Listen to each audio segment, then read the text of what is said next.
Hello mga mamshi sa Japan, good morning! Naandito na naman po ako sa aking daily routine. Nagsasawa na ba kayo? Ako, hindi pwede magsawa. Kailangan i-enjoy lang natin ito. Motivation ba? Motivation. Alam niyo yung gusto pa ng katawan mong bumalik sa kama? Kaso hindi na pwede kasi gising na si ate at bunso. Kaya naman naghanda na ako ng breakfast nila.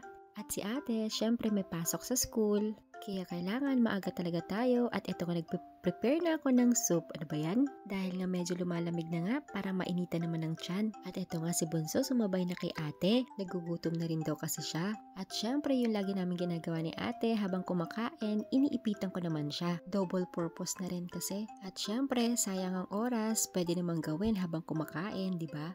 Si ate kasi ngayon gusto niya lang, pony lang. Isang ipit lang ba? Hindi ko na nga siya maayusan ng katulad dati ng kung ano-anong ginagawa ko sa hair niya. Ngayon, ganito na lang. Alam na kasi niya kung ano yung gusto niya at ayaw niya, kaya naman dapat yun ang sundin natin para walang gulo, di ba?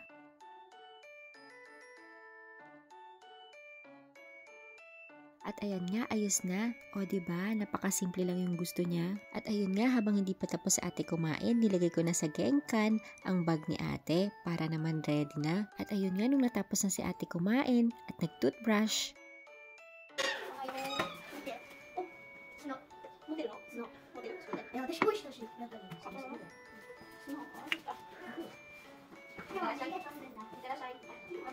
at ayun nga, nag-doorbell na yung kaibigan ni ate. Sabay kasi sila pumasok at eto talaga si Bunso, hindi pa rin natatapos kumain.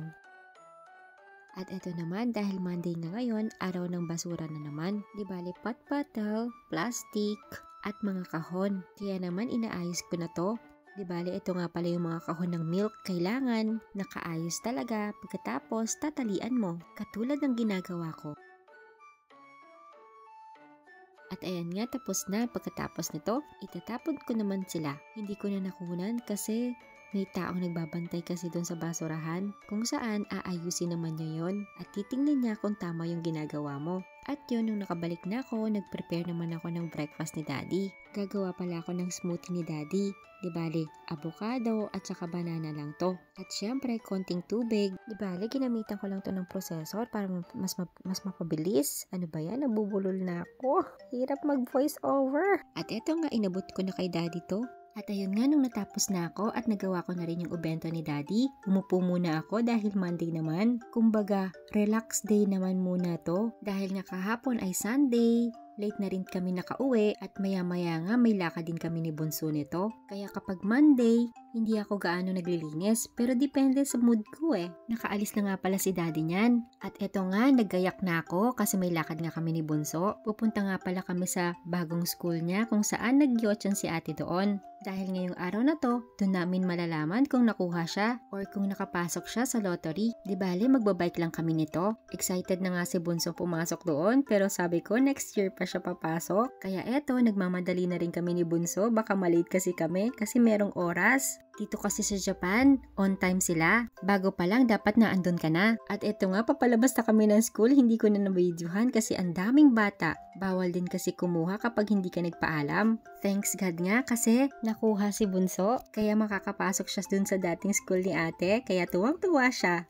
At pagkatapos nun, dahil nga malapit lang ito sa school ni ate, pumunta na kami dito sa may palaruan para hintayin na rin si ate para sabay-sabay na kami uuwi.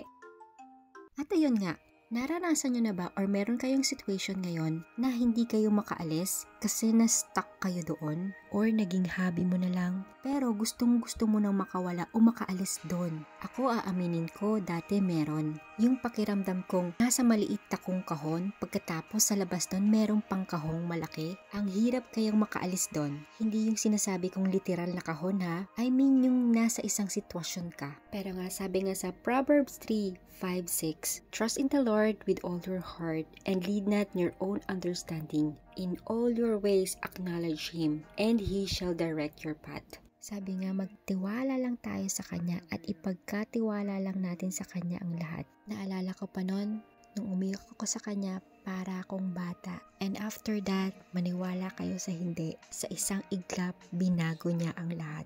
Kung kaya niyang gawin sa akin yun, kaya niya rin gawin para sa yon. Sino ba naman siya? Siya lang naman ang may likha ng lahat. Kaya, tiwala lang. Yun lang po. Salamat!